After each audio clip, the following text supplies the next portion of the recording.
여러분 안녕하세요. 오늘의 심층 분석 브리핑을 시작하겠습니다. 자, 오늘 우리가 깊게 파고들 주제는 정말이지 누구도 부정할 수 없는 거대한 흐름, 바로 인구 구조의 변화입니다. 그리고 아주 특수한 부동산 금융 구조가 어떻게 이 흐름을 폭발적인 수익으로 바꿔내고 있는지를 집중적으로 해부해 볼 건데요. 흔히들 말하는 뻔한 고려화 이야기가 아닙니다. 자본과 제도가 현장에서 어떻게 맞물려 돌아가는지 그 진짜 이야기를 지금부터 시작하겠습니다. 오늘 브리핑은 큰 그림에서 세부적인 전략으로 좁혀가는 방식으로 진행됩니다. 첫 번째로 인구 구조의 거대한 변화를 짚어보고 두 번째로 시니어 하우징 공급 절벽 사태를 분석하겠습니다. 이어서 세 번째로는 운영 수익의 핵심인 RDO 모델을 알아보고 마지막 네 번째로 웰타월의 압도적 1위 전략을 파헤쳐 보겠습니다. 자, 그럼 첫 번째 파트, 인구 구조의 거대한 변화부터 바로 들어가 보죠. 모든 시장의 원동력이 되는 가장 큰 그림입니다. 베이비 부머 세대가 나이 들어가고 있다는 건 우리 모두가 아는 사실이죠. 2030년까지 80세 이상의 인구가 매년 4%에서 8%씩 급증할 거란 전망도 이미 나와 있고요. 하지만 여기서 우리가 진짜 던져야 할 핵심적인 질문은 이겁니다. 돌봄을 받아야 할 80세 이상 인구가 그들을 돌볼 수 있는 젊은 인구보다 훨씬 더 빠르게 늘어나면 대체 우리 사회엔 어떤 일이 벌어질까요?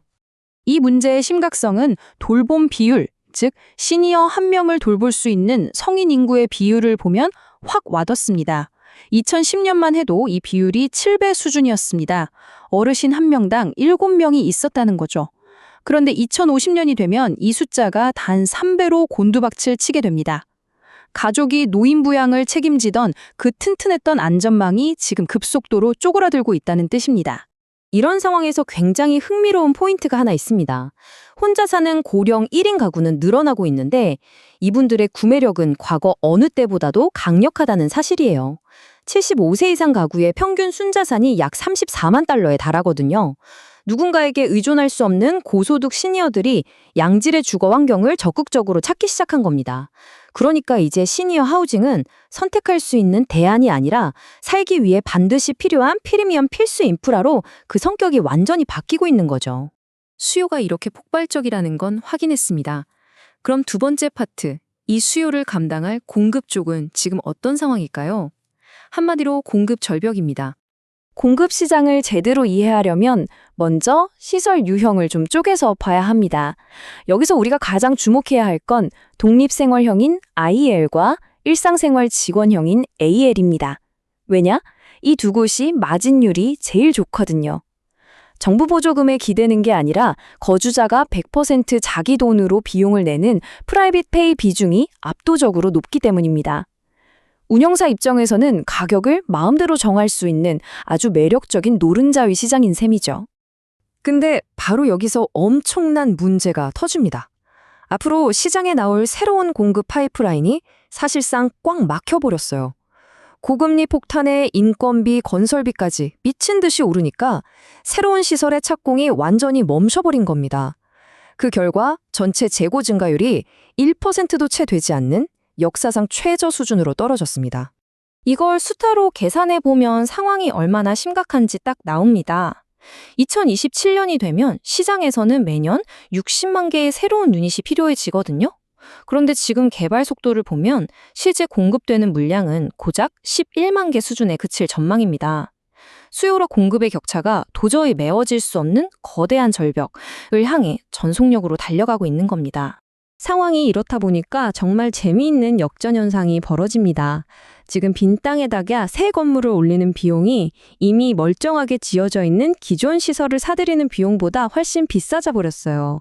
이게 무슨 뜻일까요? 이미 좋은 위치의 시니어 하우징을 딱 쥐고 있는 투자자들은 가만히 앉아서 황금알을 낳는 거위를 품게 된 거나 마찬가지라는 얘기입니다. 자, 세 번째 파트입니다. 이 엄청난 수요 공급 불균형을 어마어마한 수익으로 바꿔주는 마법의 단어, 바로 RIDA라는 금융구조입니다. 아주 쉽게 동네 빵집에 비유해 볼게요. 전통적인 트리플넷 구조는 빵집 사장님한테 매달 정해진 고정 월세만 받는 겁니다. 빵이 대박이 나도 건물주는 그냥 월세만 받죠.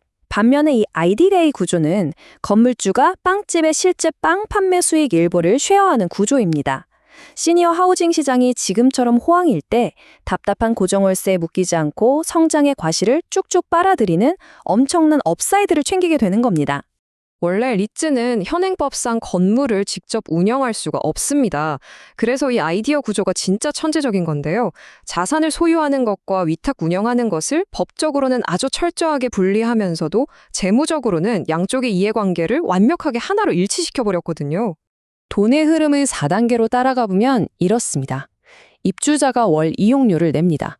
그러면 독립된 제3자 운영사가 현장의 인력과 케어를 전담하죠. 그 다음 리츠의 자회사인 TRS가 그 운영 수익을 합법적으로 거두어 드립니다. 그리고 최종적으로 리츠 본체는 그 운영 성과가 100% 반영된 임대료를 가져가는 거죠.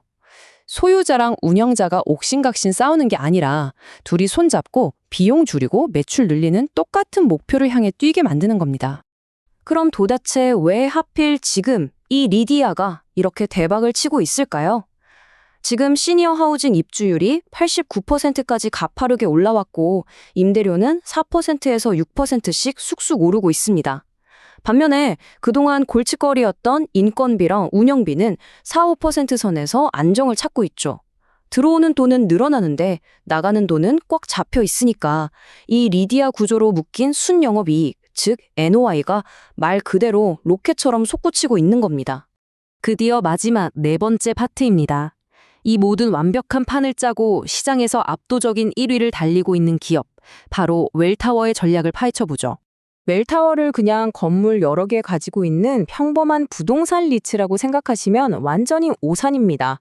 겉보기엔 그럴듯한 부동산 포장지를 두르고 있지만 그 안을 뜯어보면 최고 수준의 운영 효율성과 방대한 데이터를 돌리는 정교한 운영 플랫폼이 들어앉아 있거든요. 부동산의 탈을 쓴 데이터 기업이라고 해도 과언이 아닙니다. 글로벌 1위 리츠인 웰타워는 전체 수익의 무려 83%를 시니어 하우징에서 뽑아냅니다. 특히 이들은 전략적으로 고소득층이 자기 돈 내고 들어오는 프라이빗 페이 자산에만 미친 듯이 집중하죠. 결과가 어떨까요?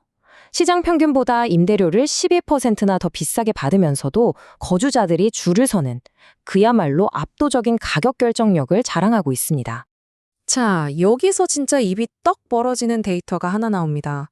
아까 말씀드린 전통적인 고정임대료 자산들이 3%에서 5% 정도 찔끔 성장하는 동안 웰타워의 아리데아 포트폴리오는 어땠을까요?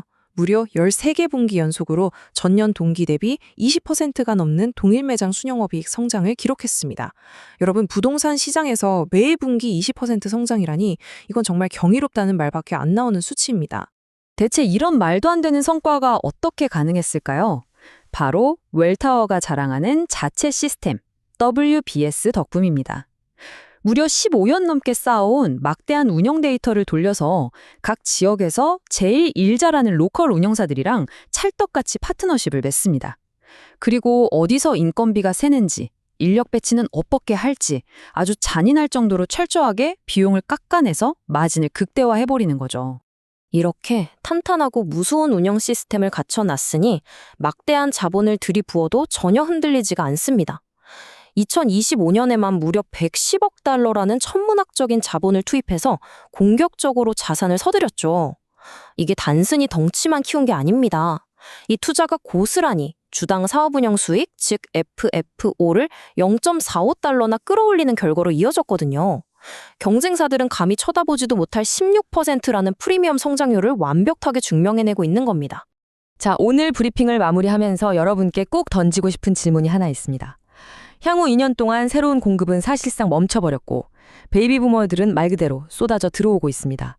이 유례없는 공급 절벽 한가운데서 웰타워가 보여준 저 폭발적인 마진 확장과 임대료 상승은 과연 2026년과 2027년에 기업 가치를 도대체 어디까지 끌어올리게 될까요? 이 거대한 구조적 파도를 누가 그리고 어떻게 올라타는지 지켜보는 것, 이게 바로 앞으로 시장을 읽는 가장 흥미로운 관전 포인트가 될 겁니다. 오늘 심층 분석은 여기까지입니다. 함께해 주셔서 감사합니다.